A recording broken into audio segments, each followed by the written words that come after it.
Tuh. Ya, oke. Selamat siang. Assalamualaikum warahmatullahi wabarakatuh. Waalaikumsalam warahmatullahi Halo. wabarakatuh. Ya, oke. Bertemu kembali dengan saya ya. Ini pertemuan ke-3 ya kalau tidak salah. Semester 1, kemudian semester 2. Semester 2 enggak ya. Kemarin semester 3 dan sekarang semester 4 bertemu kembali gitu. Kalau tidak salah di semester 1 itu kita berjumpa di mata kuliah algoritma dan pemrograman. Semester 2 nggak ketemu, semester 3 kita ketemu lagi di mata kuliah data mining, dan sekarang ketemu lagi di mata kuliah data science programming. Ya, apa yang akan kita bahas di mata kuliah data science programming ini kurang lebih mirip dengan yang kemarin kita bahas di data mining. Cuman kalau kemarin itu kan ada teorinya begitu ya, ada konsepnya, data mining itu apa. Sementara untuk yang data science programming ini konsepnya sudah tidak ada lagi, tidak akan kita bahas konsepnya lagi. Jadi mudah-mudahan teman-teman di sini sudah paham maksud dari si data mining itu seperti apa, cara kerjanya, kemudian nanti kedepannya akan digunakan untuk apa. Itu mudah-mudahan dari teman-teman sudah paham. Karena nanti di mata kuliah ini kita 100% ke praktek sebetulnya ya. Cuman karena masih tidak diizinkan untuk PTM, jadi untuk tatap muka daringnya pun kita akan tetap arahkan ke praktek. Jadi mungkin agak beda dengan yang semester sebelumnya. Ya, oke. Untuk pertemuan kali ini, seperti biasa kita belum masuk ke materi, kita masih perkenalan begitu ya, seperti biasa di pertemuan 1. Cuman pengen bertemu kembali sama teman-teman karena ini kelasnya lama, udah kenal juga, jadi tidak perlu berkenalan satu sama lain lagi. Jadi nanti mungkin hanya sebentar, mungkin hanya sampai jam 12 saja, karena ini hanya perkenalan saja. Kita mulai. Oke, baik. Yang pertama adalah apa yang akan dibahas hari ini. Di hari ini kita akan bahas tentang profil mata kuliah kita ya. Seperti apa, kemudian kita akan bahas juga agenda setiap pertemuannya itu kurang lebih ngapain aja. Oke, kemudian ada pedoman penilaian. Nah, ini karena sudah masuk semester 4 nih ya. Jadi sedikit kita akan rubah metode pembelajarannya. Jadi untuk semester ini saya mengharapkan dari teman-teman untuk lebih aktif begitu ya. Kalau kemarin 1, 2, 3 ya posisinya saya masih mengadaptasi dari ketika teman-teman SMA begitu ya, masih diajari begitu. Tapi untuk di semester 4, 5 itu nanti tidak ada lagi saya terlalu banyak berbicara gitu. Jadi saya inginnya teman-teman yang lebih aktif. Aktifnya seperti apa nanti akan kita bahas di pedoman penilaian ini. Oke, kemudian ada pedoman dari mata kuliahnya. Akan ada apa aja di mata kuliah kali ini, agak beda juga dengan yang di data mining. Oke, ini sudah tidak perlu kita bahas lagi karena saya yakin teman-teman sudah tahu dosennya siapa. Jadi kita skip saja. Kemudian kita masuk ke subject profile atau profil dari mata kuliah ini. Ini kurang lebih slide-nya sama seperti slide-slide mata kuliah sebelumnya, hanya kita ganti. Oke, nama mata kuliahnya adalah Data Science Programming. Jadi Data Science Programming ini adalah pemrograman data science begitu. Kemarin teman-teman sudah coba di mata kuliah data mining, tapi hanya sedikit gitu, dan tiba-tiba langsung training data gitu, nggak tahu awalnya seperti apa. Nah, tapi kan kemarin saya tidak menuntut teman-teman untuk paham awalannya seperti apa. Saya hanya menuntut teman-teman untuk coba memahami maksud dari si data mining ini luarannya bakal jadi seperti apa. Sementara untuk pemrogramannya memang tidak dibahas dari awal. Nah, di mata kuliah inilah kita akan coba bahas mata kuliahnya dari awal tentang si bahasa pemrograman Python ini. Jadi nanti di mata kuliah ini kita akan pakai bahasa pemrograman Python, jumlah SKS-nya adalah 3 SKS, total pertemuannya ada 14, ada UTS juga, tapi tidak ada UAS, digantikan dengan project lagi. Kemudian setiap pertemuannya kalau ada tatap muka daring seperti ini, maksimum 2 jam, tapi nggak akan sampai 2 jam, paling sejam lebih sedikit gitu. Kalau 2 jam capek juga gitu. Kemudian, apa yang akan kita pelajari di mata kuliah ini, yang pertama tentu saja kita bahas tentang, fundamental dari si Python ini sendiri. Jadi, sebelumnya waktu semester 1 itu kan teman-teman sudah pernah belajar ini ya, apa namanya, C++ ya, kalau tidak salah, atau Java ya, saya lupa, C++ kayaknya. Ya, ini juga teman-teman kita harus belajar lagi tentang si, Python ini. Ya, masuk fundamentalnya pun karena kalau waktu kemarin kan C++ itu algoritma pemrograman bahasa C++. Ya, itu satu mata kuliah itu punya dia semua gitu. Dan hanya fokus ke C++ saja. Sementara untuk yang sekarang data science programming, ini kita nggak bisa nih fokus ke satu Python aja gitu. Kalau fokus ke satu Python aja, nanti data science programming-nya nggak nyampe. Ya, mungkin harusnya ada apa Python fundamental itu jadi mata kuliah tersendiri mungkin ya kalau pengen secara lebih mendalam. Jadi untuk Python fundamental ini kita akan bagi mungkin jadi 4-5 pertemuan dan sisanya nanti langsung masuk ke data science-nya. Jadi di Python fundamental ini nanti teman-teman buat yang belum pernah belajar sama sekali bahasa pemrograman Python, nanti ya kita akan coba bahas dari awal gitu seperti tipe data, variabel, ada percabangan kayak if, perulangan kayak for, itu kita akan coba meskipun nanti di kedepannya mungkin tidak akan terlalu banyak digunakan, tapi setidaknya teman-teman paham lah gitu ya fundamental dari si Python. Kemudian yang kedua adalah tentang manipulasi dan visualisasi. Nah, untuk manipulasi juga teman-teman kemarin sudah pernah coba gimana sih caranya memanipulasi data. Artinya manipulasi data ini enggak datanya jadi bohong-bohongan gitu ya, atau kita memanipulasi, enggak ya. Arti manipulasi dan rekayasa di sini kita main-main dengan datanya gitu. Jadi kalau pengen tahu rata-rata datanya seperti apa, kemudian yang paling sering muncul apa, kemudian ada data yang hilang atau enggak, kemudian apa ya, profiling dan sebagainya itu nanti ada di data manipulation. Jadi bukan mengedit gitu atau memanipulasi data, bukan ya. Kemudian ada visualisasi. Ya, kemarin juga sedikit tidak banyak dibahas karena rumit juga kalau dibahas satu pertemuan tentang visualisasi gitu. Nanti kita akan coba pakai 2 library yaitu Matplotlib dan Seaborn.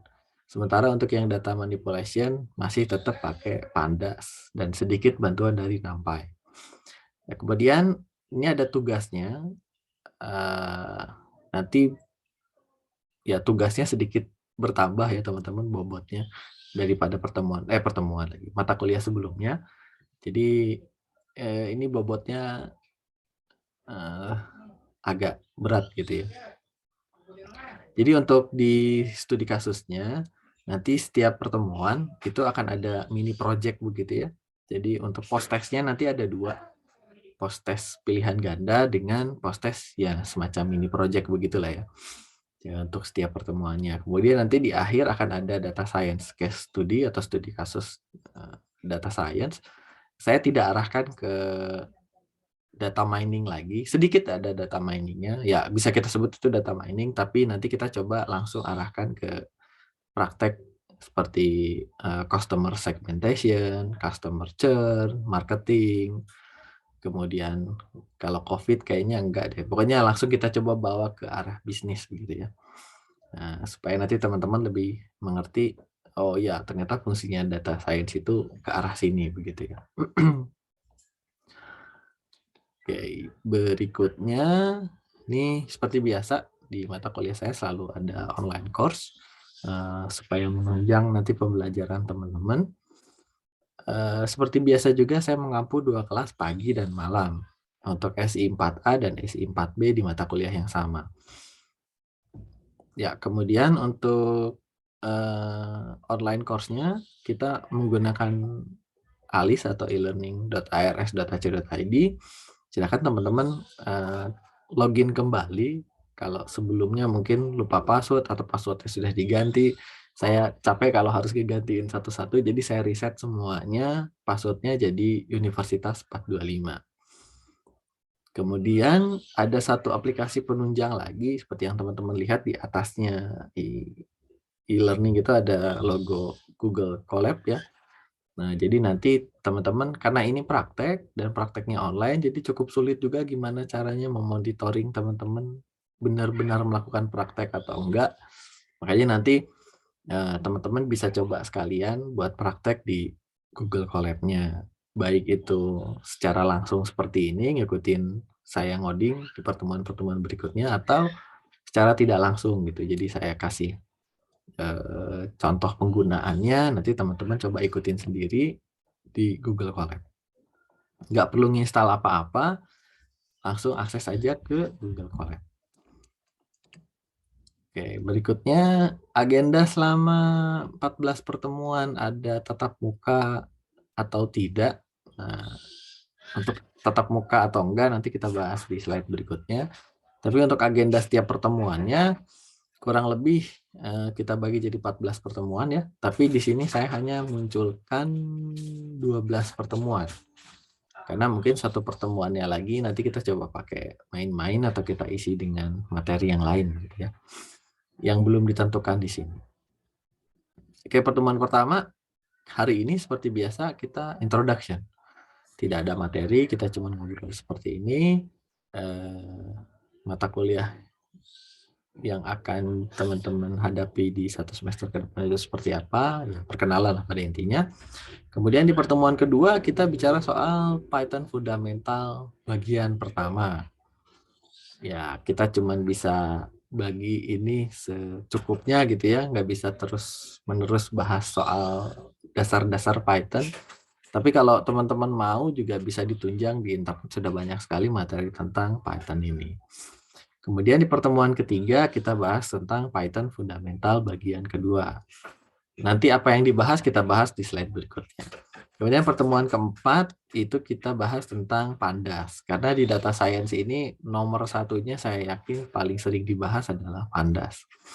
Tapi ya seperti biasa, karena Pandas itu kalau mau kita naikin jadi satu mata kuliah lagi, itu repot juga.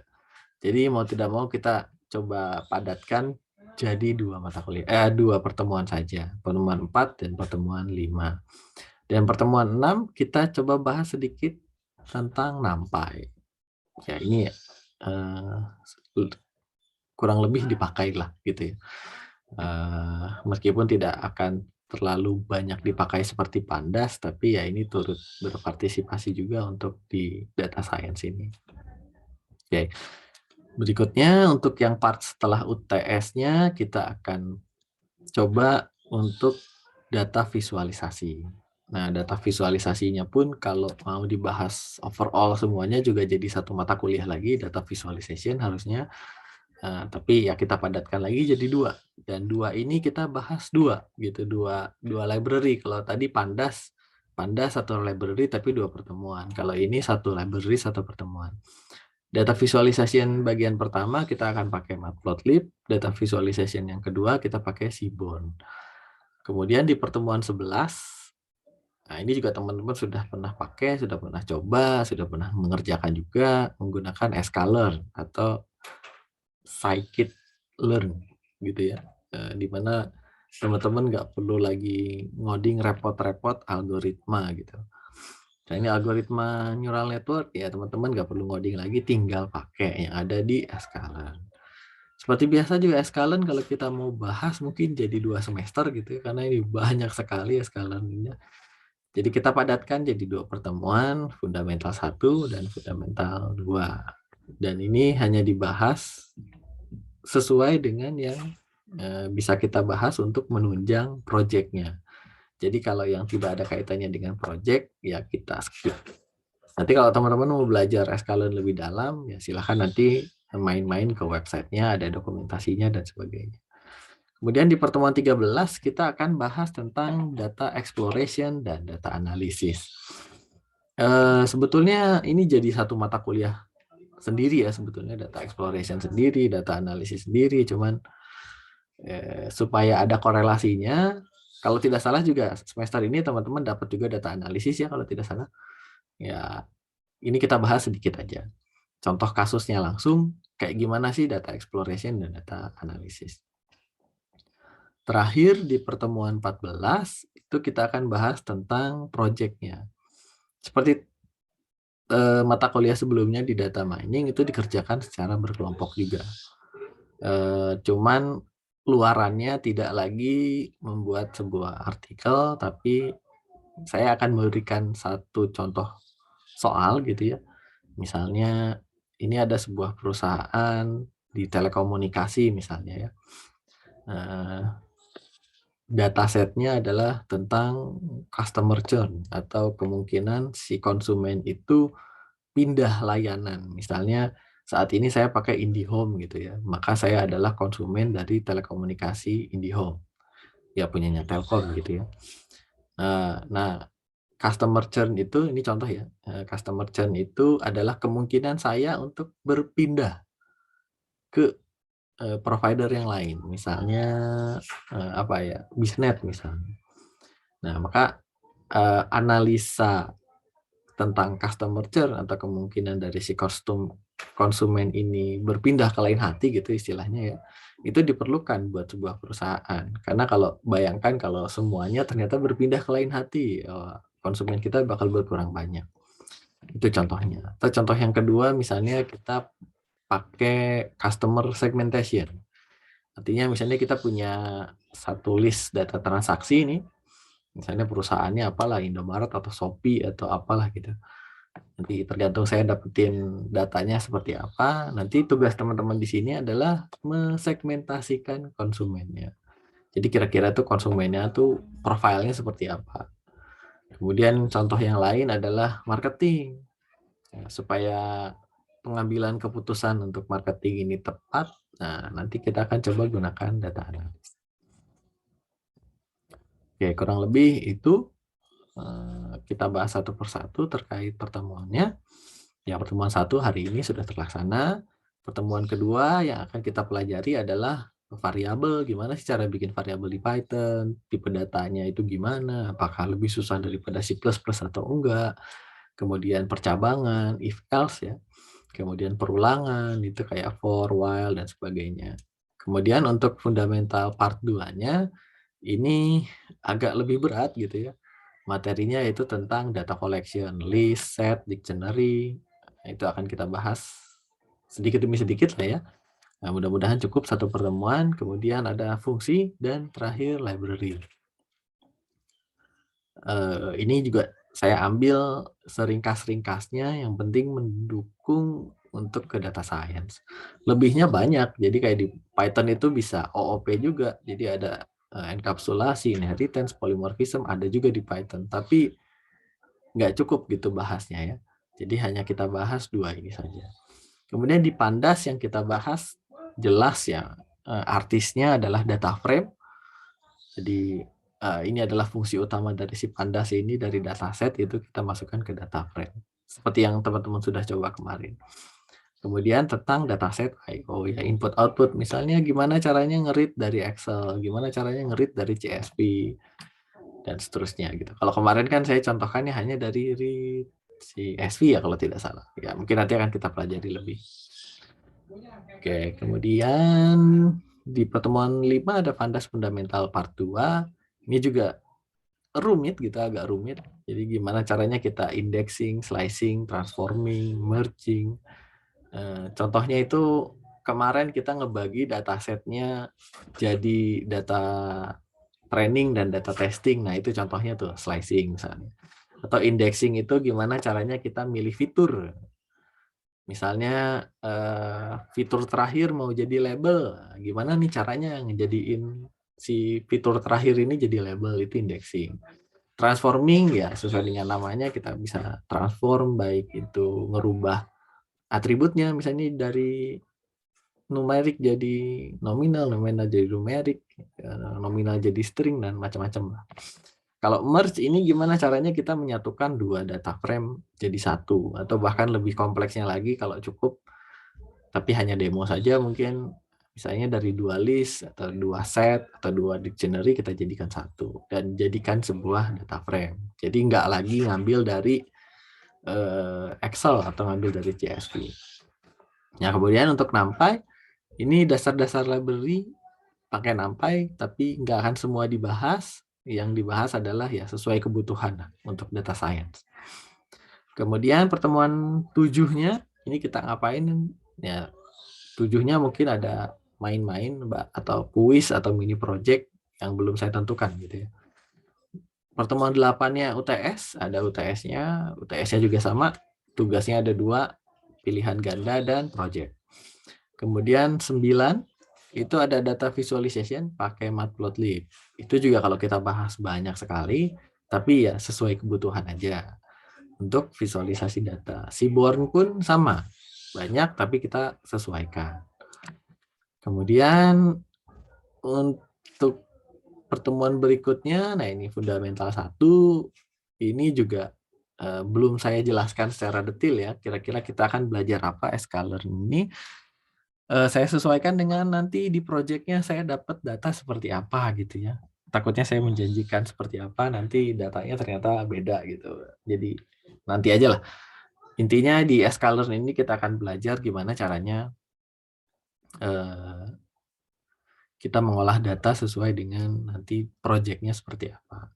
Ya pada intinya kita mungkin akan melakukan regresi, kita mungkin akan melakukan klasifikasi, mungkin ya gimana saya dapetin datanya.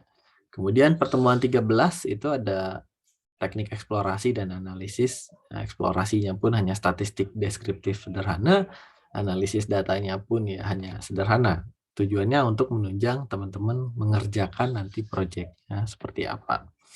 Dan di pertemuan 14 ada briefing pengerjaan proyeknya. Kemudian saya beri waktu 2 minggu untuk mengerjakan proyeknya. Jadi pertemuan 13 itu silakan teman-teman mengerjakan proyeknya, pertemuan 14 dikumpuli ketika UAS. Karena UAS itu tidak ada UASnya untuk mata kuliah ini. Oke, berikutnya ada panduan penilaian. Nah, ini sangat beda dengan mata kuliah sebelumnya karena sudah semester 4, jadi saya mau coba tanamkan sesuatu yang lain gitu ya.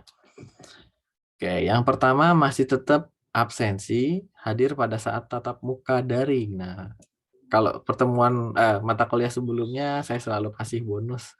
Kalau teman-teman cek tuh ya di KHS teman-teman, di nilai teman-teman itu absensi pasti 100% full. Begitu ya. Nah, untuk yang ini mungkin tidak akan saya 100%-kan lagi. Jadi absensi kalau jadwalnya tatap muka daring seperti ini, maka akan saya lihat berdasarkan yang hadir ya di partisipan ini sekarang. Posisi sekarang partisipannya berapa ya? Ada 18 orang minus 1 jadi 17. Berarti 17 orang saja yang hadir, itu yang saya absenkan. Kalau bukan jadwalnya tatap muka daring, maka saya ambil absensinya dari tugas yang dikumpulkan. Seperti itu. Kemudian ada 10% soft skill. Nah, ini ada tambahan, soft skill ini didapat dari keaktifan pada saat tatap muka daring. Nah, karena nanti teknisnya tidak akan full 14 pertemuan itu tatap muka daring ya. Jadi untuk tatap muka daring ini selang-seling begitu. Kecuali pertemuan kali ini yang kelas pagi, kelas malam, itu semuanya tatap muka daring dulu. Nanti pertemuan besok, giliran kelas A yang tatap muka daring, kelas B LMS. Minggu depannya lagi pertemuan 3 kelas A yang pakai LMS, kelas B yang tatap muka daring. Tapi karena dosennya saya juga, jadi buat teman-teman nih yang kelas pagi mau mampir ke kelas malam silahkan. Atau nanti yang kelas malam mau mampir ke kelas pagi silahkan. Nanti linknya sama-sama saya akan share di grup WhatsApp-nya masing-masing. Nah, untuk yang soft skill ini didapat, jadi kalau sebelumnya itu saya hanya terus-terusan seperti ini ya, ngobrol sendiri begitu ya. Tapi nanti untuk pertemuan berikutnya kita sudah mulai praktek, maka nanti mungkin ada yang di absen gitu ya, mendadak nih tiba-tiba misalnya saya lagi ngoding gitu ya. Kemudian ini kira-kira hasilnya apa? Nanti saya akan langsung tembak misalnya namanya misalnya Ardan gitu ya. Ardan kira-kira hasilnya apa? Kemudian nanti akan saya lebih banyak bertanya, misalnya tipe data itu yang teman-teman tahu apa? Coba silakan Adisti sebutkan tipe datanya apa. Contohnya seperti itu. Nah, semua orang yang hadir pada saat tatap muka daring itu pasti akan saya beri pertanyaan. Jadi kalau misalnya yang siapa yang tahu tipe data itu apa aja? Nah, itu saya akan berikan free dulu, terserah siapa yang mau jawab, maka nanti tidak akan saya tembak. Tapi kalau misalnya sampai akhir ternyata tidak ada yang menjawab, maka nanti saya akan tembak, saya sebutkan namanya. Semua orang pasti akan diminta untuk menjawab. Nah, apapun jawabannya, salah atau benar, tidak masalah saya kira. Karena di sini yang dicari adalah soft skill-nya, bukan hard skill. Kalau hard skill, oh iya, berarti harus benar gitu jawabannya. Enggak, seperti itu.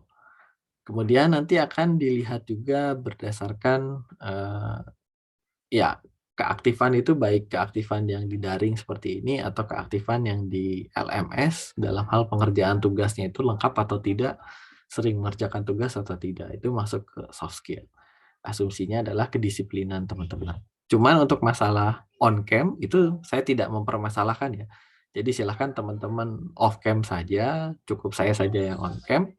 Karena ya Zoom ini agak berbagi bandwidth gitu ya. Jadi kalau teman-teman on cam mungkin ada suara saya yang harus dikorbankan atau layar saya yang harus dikorbankan. Jadi agak burem, jadi kecil, suara saya putus-putus mungkin seperti itu. Jadi ada baiknya silahkan off cam saja. Kalau mau on cam silahkan.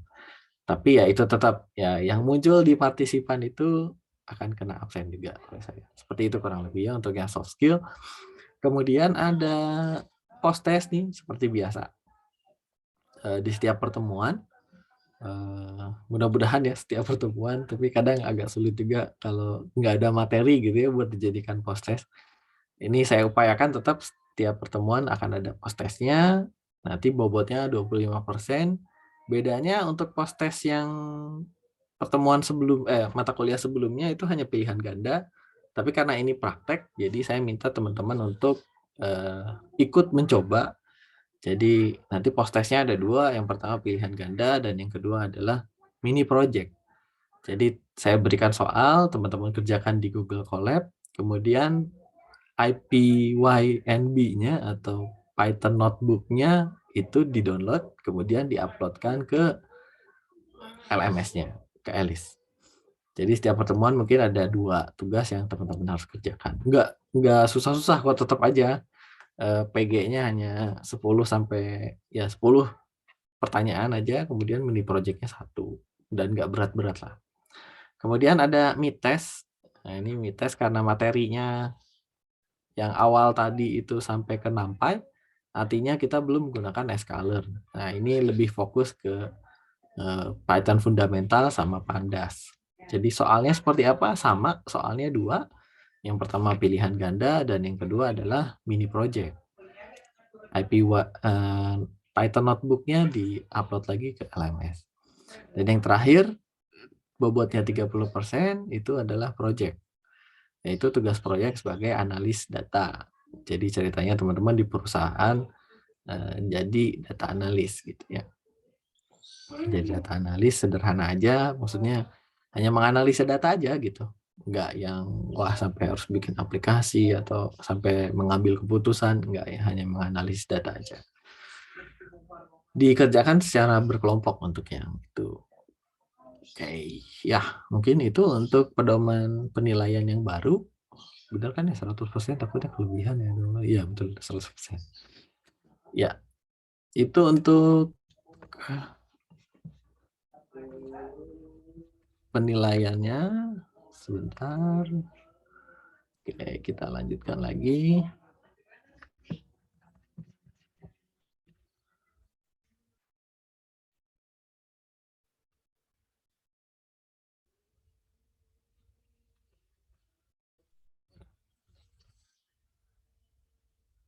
Kenapa macet ya?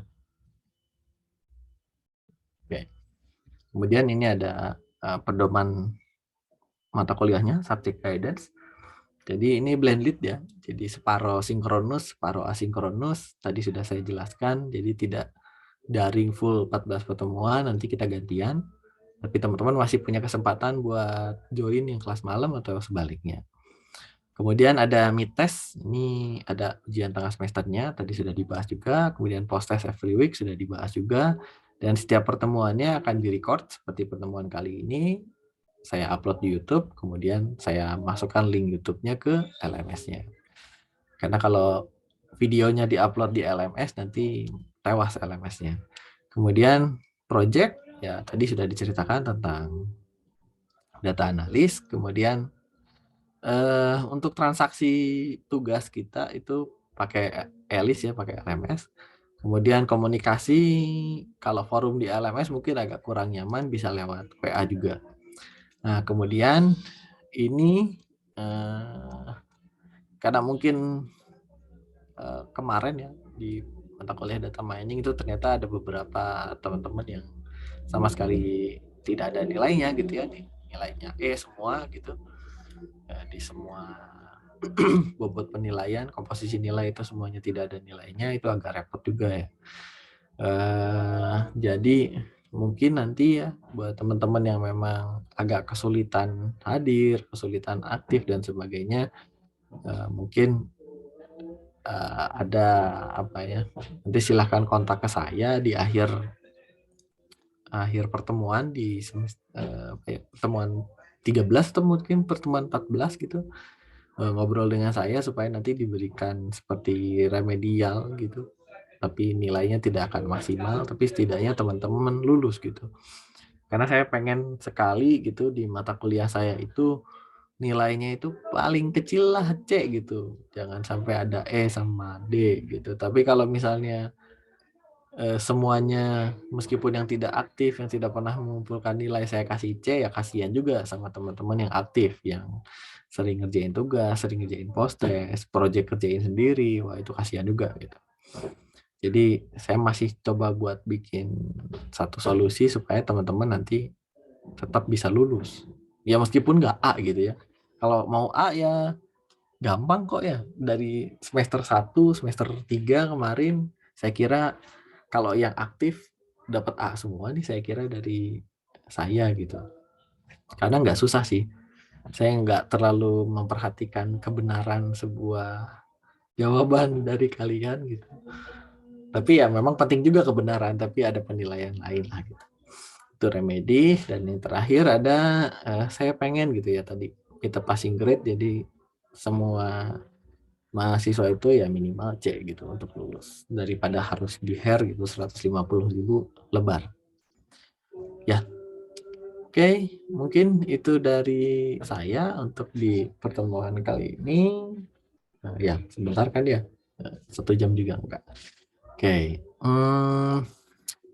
itu saja mungkin yang bisa saya sampaikan di pertemuan kali ini. Nanti kita ketemu di minggu depan, giliran kelas A dulu untuk yang ada tatap muka daringnya. Yang kelas B-nya di-off-kan dulu. Nanti minggu depan digilir dan seterusnya. Kemudian untuk penyesuaian-penyesuaian lain, karena kita ada di semester genap, ini nanti mungkin kena libur Idul Fitri, kemudian kena penyesuaian jam puasa juga mungkin ya. Nanti mungkin dibicarakan lebih lanjut. Oke, sebelum ditutup, barangkali dari teman-teman ada yang mau ditanyakan dulu, silahkan.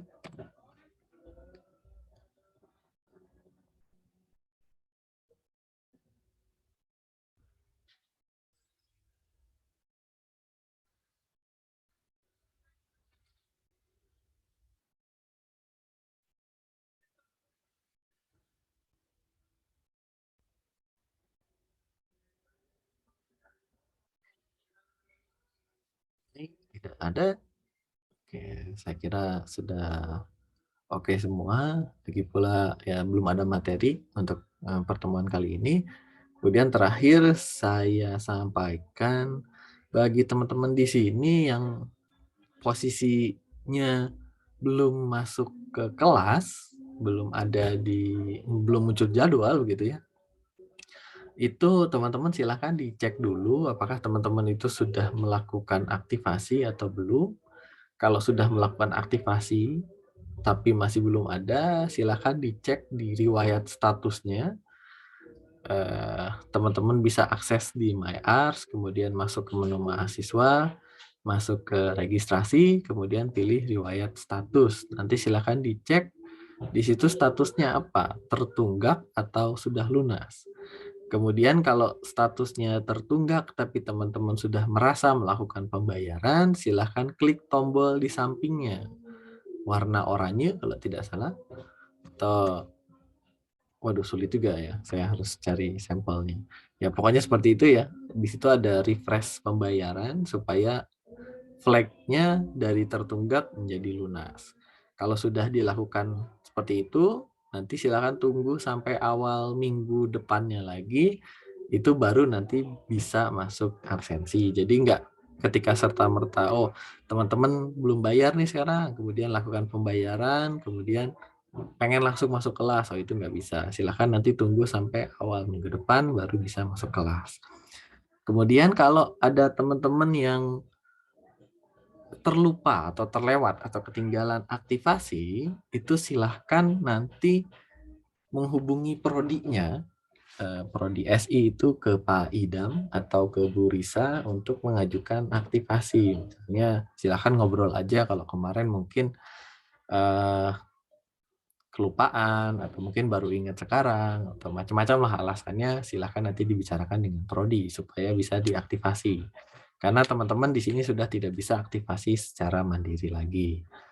Kemudian terakhir sekali, ketika perubahan semester, ini contohnya teman-teman sekarang semester 4 mau naik ke semester 5, itu tolong melakukan aktivasi. Kalau mau aktif silakan aktif, mau cuti silakan pilih cuti. Jangan khawatir gitu ya, atau jangan was-was ketika teman-teman melakukan aktivasi itu harus sudah punya uang. Enggak seperti itu. Tapi teman-teman silakan aktivasi dulu saja. Misalnya bayarnya adanya ketika sebulan mau kuliah Pak, atau mungkin bayarnya pas mau kuliah Pak. Ya itu silahkan dilakukan pembayaran semampunya teman-teman gitu. Tapi aktivasinya kalau bisa sesuai dengan surat yang diedarkan oleh Baku. Misalnya Baku bilang untuk pembayaran semester ganjil tahun depan itu mahasiswa aktivasi bulan Juli. Nah, silahkan teman-teman aktivasi pada saat bulan Juli. Kalau misalnya bulan Juli belum punya uang, nggak apa-apa, aktivasi aja dulu gitu. Karena kalau teman-teman di sini tidak melakukan aktivasi, nanti ke depannya akan sulit. Tapi kalau sudah aktivasi tapi belum bayar, nanti kan tinggal ngobrol gitu ya ke administrasi, Mbak saya belum punya uang, nanti saya baru punya uangnya tanggal segini. Seperti itu. Jadi masih bisa dibicarakan. Ya, mungkin itu saja yang bisa saya sampaikan. Sudah 40 menit ya. Saya kira sudah cukup. Terima kasih. Saya tutup share screen-nya. Terima kasih buat teman-teman yang sudah hadir dan berpartisipasi. Kita bertemu lagi minggu depan. Assalamualaikum warahmatullahi wabarakatuh. Waalaikumsalam. Waalaikumsalam.